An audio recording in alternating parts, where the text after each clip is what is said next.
Eto kaya, mga boss, wala akong idea ha. Sabi ni Selvic, asawa ko OFW, tinatawanan lang sila. Oo, no? Idadamay pa pati yung mga pamilya. Paano kung kailangan na kailangan ng isang OFW o kailangan na kailangan ng pamilya niya yung remittance niya sa ganung araw? Like example, 27, sasabihin kay, nasan ba yun si sasabihin sa misis, Han, 27, yung sweldo ko, ha?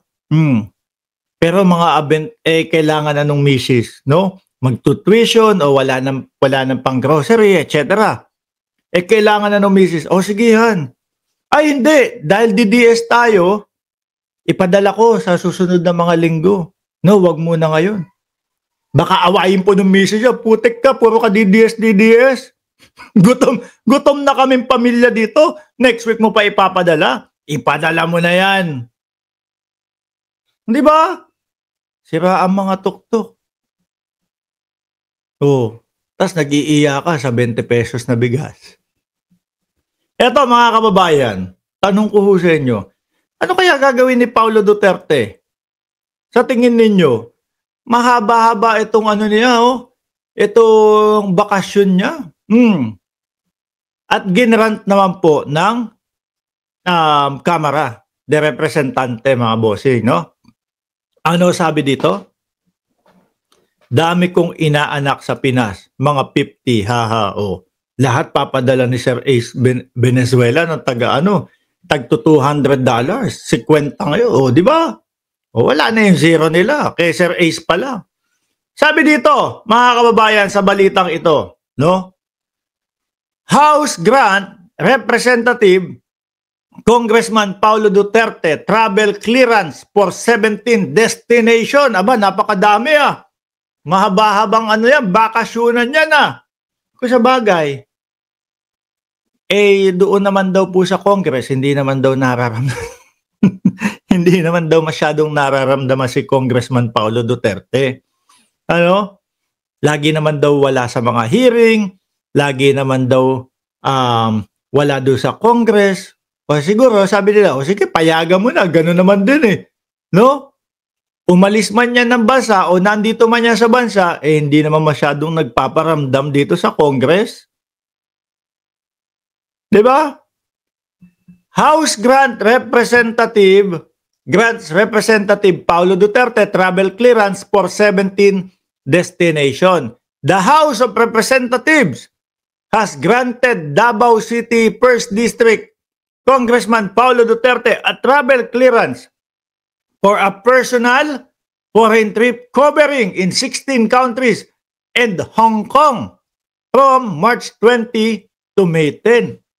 20 10 araw at 11 days yung March, no? April 30, 41, May 10, 51 days. Ang haba At included dyan, mga kababayan, Hong Kong. Ano ba to? Aapila? Aapila. Bakit nyo naman po hindi tinanggap ang aking ama? Ano? Hindi, pero sabi, mga kababayan, wala daw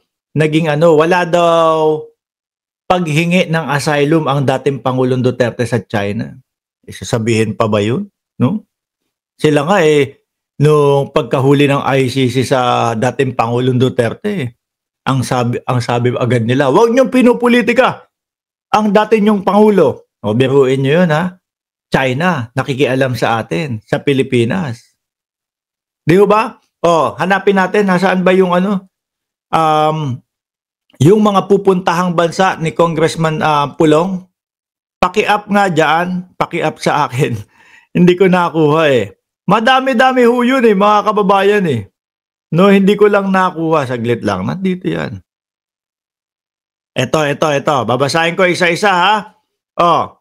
His approved destination include Hong Kong, tapos sumunod, People's Republic of China, PRC. Naku,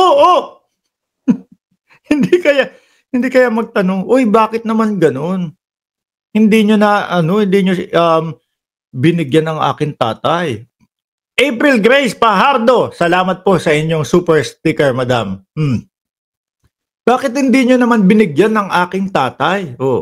Para makapagbakasyon diyan sa China, baka gano'n, di ba? Nandiyan din ang Malaysia, Indonesia, Republic of Korea. Hindi kaya maghahanap ng asylum to si Paulo, si Pulong? Dahil siyempre meron din hong kinakaharap to, mga kababayan. May kinakaharap din na di ba? Doon sa mga ipinagbabawal na gamot kasama si Manscarpio. At ang alam ko, isa din si Trillanes sa nangunguna dyan. Ulitin ko Hong Kong, China, Malaysia, Indonesia, Republic of Korea, Japan, Vietnam, Cambodia, ang dami pera. United States of America. Aba, pasok sa Amerika din. Baka LA sa United States of America, no? Baka LA. Baka bisitahin si Maharlika. Baka bisitahin si Kati Binag. Oy! Okay, okay. Nasa Amerika ba si Binag? Nasa Pilipinas naman, di ba? Pero, balay nyo, bisitahin din si Binag. Anyway, nasa na tayo? America, Australia, United Kingdom of Great Britain, and Northern Ireland. Aba, sa Ireland, masarap doon. Germany, France, Belgium, Italy, Singapore, and yung huling-huli, final destination, the Netherlands. Sigurado naman po, mga kababayan, bibisita yan sa tatay, no? Kay dating Pangulong Duterte. Dami niyan, ha? Sabi ni Sir Arvin Laurio, dapat si Pulong doon sa Timor-Leste para swak na swak siya doon. Sama sila ni Tebes. Sabi ni Rosemary Poronda, kahit 1 year pa ang bakasyon niya at titira sa pinakamamahal na hotel, di mauubos ang pera nila. Eto pa lang ho, mga kababayan. Makadalawang bansa ka pa lang, tayo, mga simpleng Pilipino, ubos na arep natin yan. Di ba? Ubos na ang arep natin yan. Wala na tayo. Sabi ni Jordan G, baka hihingi ng asylum. Baka maghahanap, no? Kumbaga, kung ano matapat, kung sinong bansa ang pumayag. Kung sinong bansa ang pumayag, bot-bot mo.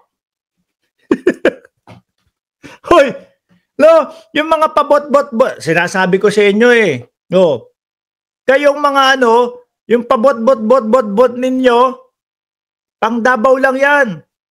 No, pagkakausap kayo sa mga ganito, Tagalog. Kasi Tagalog ang napagkakaintindihan nating mga mamamayang Pilipino. Di ba? Hala, sabi ni FST, bakla ka, Mark Ramos, naka-het-het ka la. Uy! Tagalog lang. Bawal yung mga naka-het-het. Bawal yung mga gano'n. Ano ba naman yan? Bot-bot nimo. Bakla ka, Mark Ramos, naka-het-het. Anong naka-het-het? Sige nga, paliwanag nyo yung naka-het-het. Grabe naman yan. Kung makapagsalita kayo sa akin, naka-het-het. Ano ba yan? Wag nyong i-hide. Hindi, wag nyong i-hide si FST. No? Gusto ko yung mga salitaan ni FST. Bakit to? Biruin mo, sasabihan tayo, naka-het-het. Naka-het-het! Hooray! Masarap po mamikod ng mga DDS. Hayaan nyo lang siya dyan. Di ba? Balik tayo kay Pulong. Dami naman ito, Pulong. Kung sa bagay, sabi doon sa Congress, hindi ka naman din nila masyadong nararamdaman. Di ba? Baliwala din. Kung nasa Pilipinas ka or nasa labas ka ng bansa, same thing lang din daw. Di ba? Pero sa tingin ninyo, si Pulong maghahagilap ng tatanggap, no? Ng pagiging asylum nila. Tingin ko, posible yon. Tingin ko, posible yon, mga kababayan.